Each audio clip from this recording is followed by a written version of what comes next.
Ano game na? Kala ko naka-record. Di naka-record ba yun? Ngayon pa lang. Ngayon pa lang. Hindi ako sa side storage pag pati chismisan ni-record ko. Nagulit, kinakabahan kasi ako. Si Karshi kasi minsan may sasama na. Hindi ako naglalabas, tsaka hindi ako nag-upload ng mga ganyan. For review. For the review lang. Start na. Porn review. For review. Game. Game? Sige po.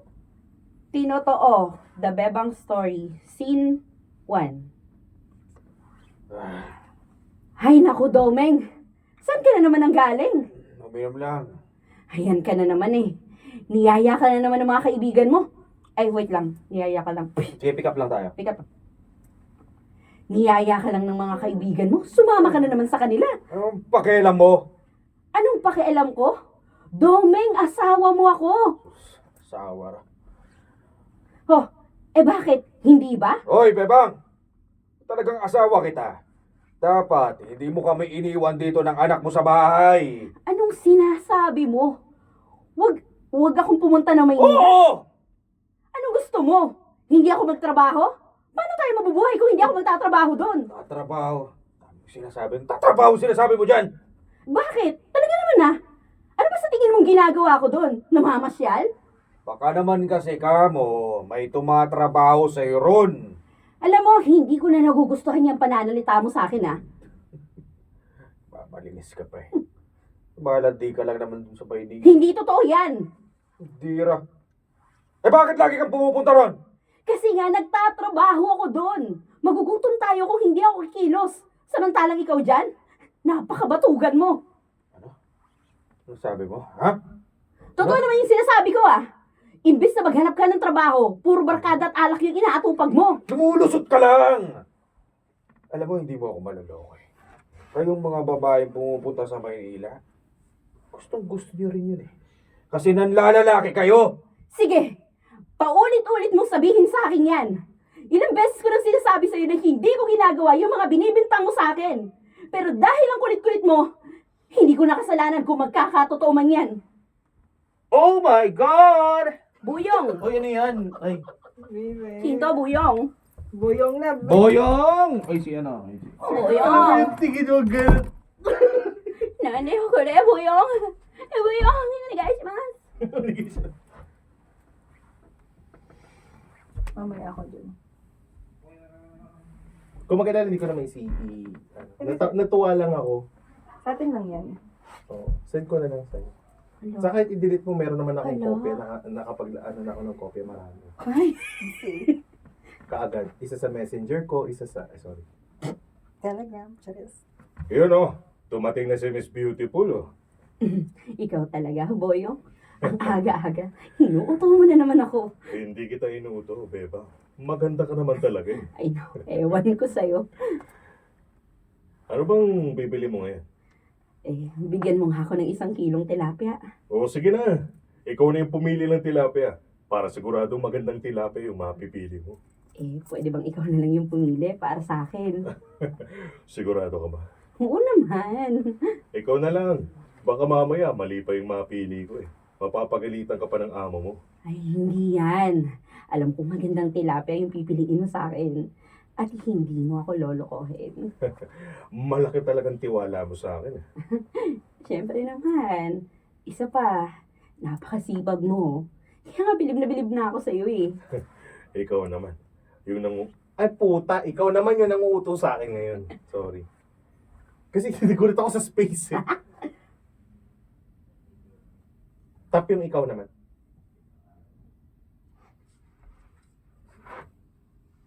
Ikaw naman yung nanguuto sa akin ngayon. Hindi kita inuuto. Totoo yun. Nakikita ko naman na responsableng tao ka talaga. Naku, salamat.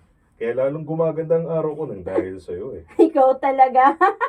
Ayan ka na naman eh. Siguro, yung asawa mo, laging ganado magtrabaho. Ang swerte niya sa asawa eh. Hindi nga eh. Ha? Talaga? Hindi nagtatrabaho yung asawa mo? Ay nako, basta mahabang kwento. Kinasawa mo, kumusta naman kayo? Yun ba? Wala na yun. Iniwan na ako. Sumakabilang bahay na. Oh, ganun pala ang nangyari. Pasensya ka na't natanong ko pa. Okay lang. Tsaka matagal na yun. Nakalimutan ko na nga rin siya eh.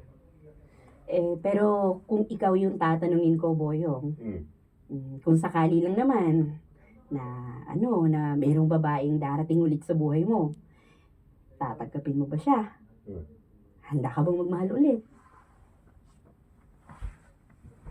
Bebang. Tite! Sintri. Cheche. Okay. Cheche.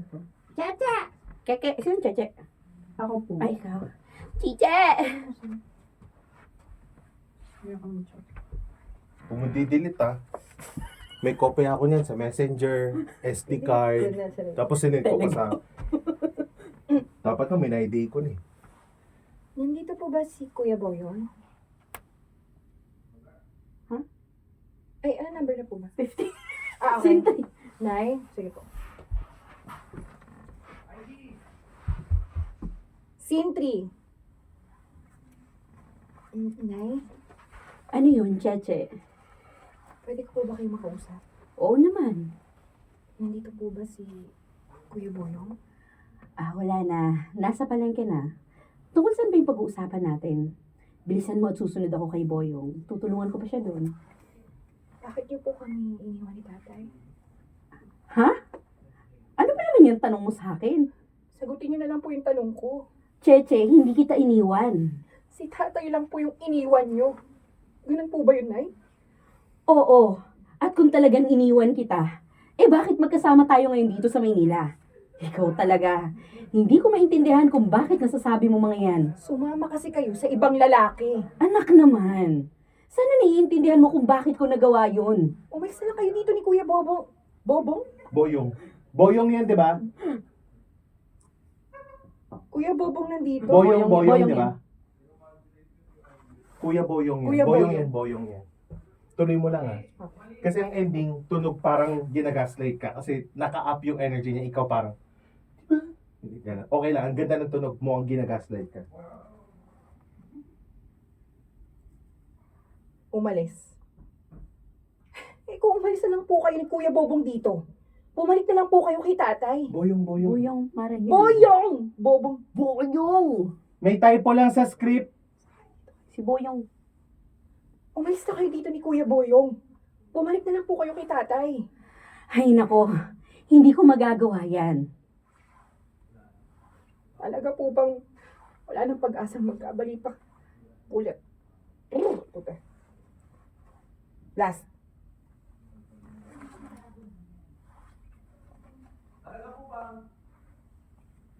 Talaga po bang wala nang pag-asang magkabalikan pa kayo ni tatay? Wala na.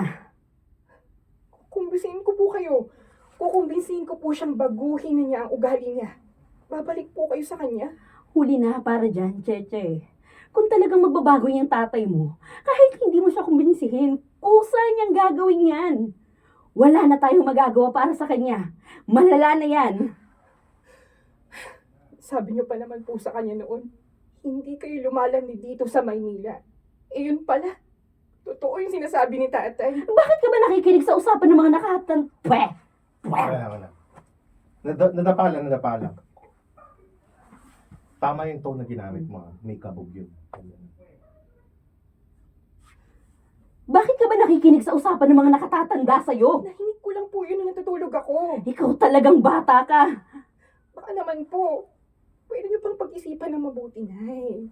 Ayoko lang pong masira yung pamilya natin. Huwag ka nang umasa. Kasalanan ng tatay mo to eh.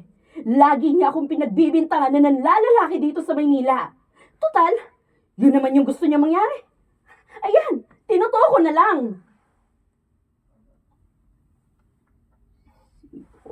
Scene 4. Ano ba? Nandiyan ka pa rin. Opo. Last. Scene 4. Bakit ngayon ka lang dumating? Pasok na po muna ako sa bahay, Nay. Hoy, Cheche, kinakausap kita. Pagod po ako, Nay. Pagod? Bakit? Saan ka ba nang galing? Kasama ko lang po yung mga kaklase ko. Saan nga kayo pumunta? Ay, ginawa lang po kami. Ano nga yung ginawa ninyo? Bakit ba? Pati yung tinatanong nyo. Aba, karapatan kong tanungin ka dahil pinapag-aral kita. Nakakapagod magpaliwanag sa inyo eh. Ano ba nakakapagod doon? Isasabihin mo lang naman sa akin kung ano yung ginawa nyo. Basta! Sa school! Okay na ba yon? Yun lang? Yun lang yung isasagot mo sa akin? Kailangan ba? Lahat ng ginagawa ko, alam nyo? Natural. Kaya nga kita pinapapunta dito sa Maynila para mag-aral, hindi para maglakwatsa. Nagagalit kayo kay tatay kapag pinagbibintangan niya kayo. Bakit ngayon? Kayo naman yung namimintang sa akin. Haba, bastos ka nang sumagot sa akin, ha? Sabi ko lang naman po yung totoo. Nawawala na yung respeto mo sa akin, Cheche. Wait lang, ulit po para... Ganun na. Ganun na. Ganun na feeling Okay. niya. Nawawala na respeto mo sa akin, Cheche. Sinasabi. Huwag mo habaan na. Nawawala na respeto. Sige. Nawawala na. Nawawala na yung respeto mo sa akin, Cheche. Huwag ganun, pero i-short mo lang siya. Sinasabi. Okay. Correct yun, ha? Sinasabi ko lang po yung totoo. Nawawala na yung respeto mo sa akin, Cheche. Huwag po kasi kayo magtaka. Eh kayo mismo na wala na yung respeto nyo sa sarili nyong pamilya. Anong sinabi mo? Bakit, Punay? Ha? Mali po ba yung sinabi ko? Hindi mo ako masisisi kung nawalan ako ng respeto sa tatay mo. Pero ginagawa ko lahat para mapabuti ang buhay mo. Tapos ito ay gaganti mo sa akin. Ayusin niyo po muna yung pamilya nyo. Bago kayo magsalita na parang ang linis-linis nyo. Sumusobra ka na, Cheche. Ikaw ang inaalala ko, ha? Tapos sumasagot-sagot ka pa. Kapag nagka-problema, ano yung gagawin mo? Di ba sa akin ka rin tatakbo? Hindi ako tutulong. Putang ina. Sayang! Pero ang ganda. Hindi ako hihingi ng tulong. Kunin mo yun, pick up ka dun sa tone mo. Hindi ako hihingi ng tulong sa inyo. Ha, ganon. Sige, pabayaan mo ang pag-aaral mo. Sumama ka dyan sa mga kabarkada mo. Kapag ikaw, nabuntis ka nang wala sa oras, hindi kita tutulungan. Bahala ka na sa buhay mo. Sipay. Ah, putang ina. Ganda na.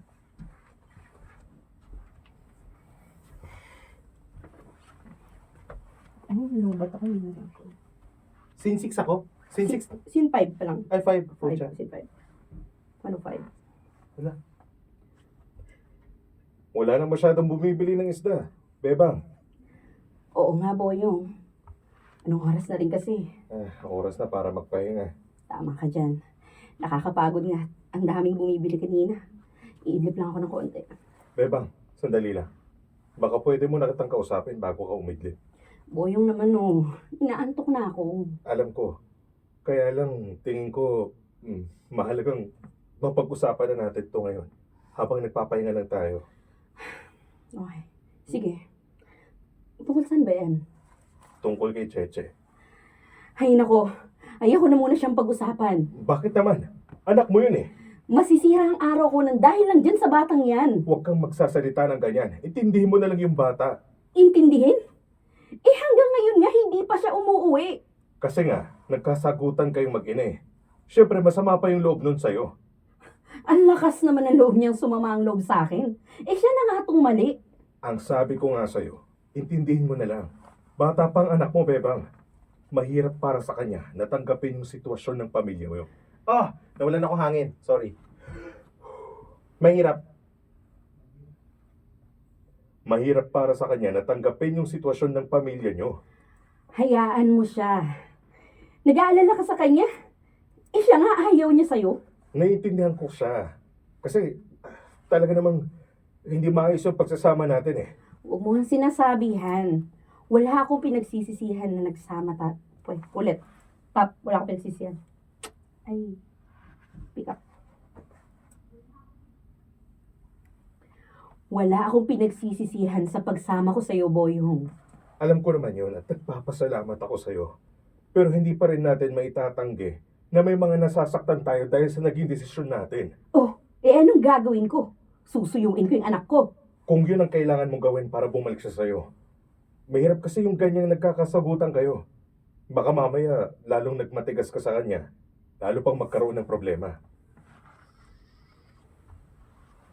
Scene 6. Boyong! Oh, bakit? Anong nangyayari dyan sa batang yan? Ewan ko ba. Kausapin ko nga. Bebang, papaalalahanan lang kita ha. Huwag mong masyadong pagalitan. Alam ko na yan. Pinagsasabihan lang kita. Cheche, anak. Ano bang nangyayari sa'yo?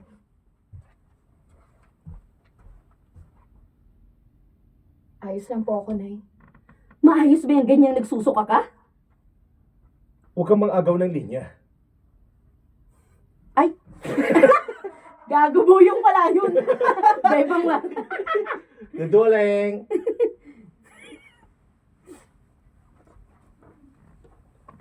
Maayos ba yung ganyan nagsusuka ka? Okay nga lang po ako.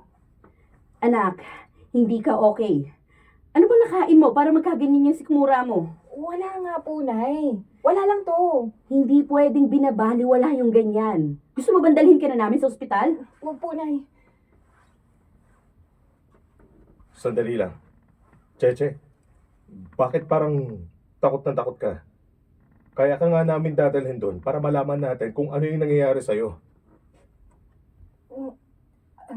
Sorry. Ito to. Ito. Sige. Okay na po, sorry. Hindi ko na po kailangan ng ospital. Okay lang po ako. Cheche, magsabi ka nga sa akin ng totoo. Buntis ka ba? Hindi po. Yung totoo, Cheche, kilala mo ako. Ayoko nagsisinungaling ka sa akin. Bebang naman, kakasabi ko lang sa'yo eh. Kilala ko ang anak ko, Boyong. Alam ko kung may itinatago siya sa akin. Kaya, Cheche, magsabi ka sa akin ng totoo. Uulitin ko. Buntis ka ba? Nay. Hindi ko po alam. Anong hindi mo alam? Ang ibig mong sabihin... Okay po. Cut yan Ah, kakat. Ulitin mo yun. Kasi kakat ka niya. Okay. Ang ibig mo sabihin, may nangyari po sa amin eh. Okay. Ganun. Saan? 152. Ang ibig mo sa... Ay. Anong ibig mong sabihin? From sa kanya? Ang ibig mong sabihin. Ano? Oh, Uulitin ko, buntis ka ba? Para oh sige, doon na lang para may buwelo. Kunin natin. Uulitin ko, buntis ka ba? Hindi. Sige. Okay na. Thank you, sir. Uulitin ko. Uulitin ko. Buntis ka ba? Nay, hindi ko po alam. Anong hindi mo alam? Ang ibig mong May sabihin... nangyari po sa amin, Nay. Ano? Cheche naman! Bakit mo hinayaan na mangyari sa'yo to? Sino ba tong boyfriend mo? Yun na nga po eh. Hindi ko po siya boyfriend. Hindi ko po talaga siya kilala. Ang tanga-tanga mo! Bakit mo sinuko ang sarili mo sa isang tao hindi mo naman kilala? Nagre-rebelde ka ba? Bebang, kuminahon ka lang. Nandyan na yan eh. Kailangan ng anak mo yung tulong at suporta mo. Hindi yung paninisi mo. Anak naman! Bakit mo naman nagawa to? Sinabi ko lang na baka mabuntis ka para may isip mo kung ano yung pwedeng mangyari kapag sinuway mo ko. Bakit mo naman tinutuo yung sinabi ko? We're done. Done. Iksi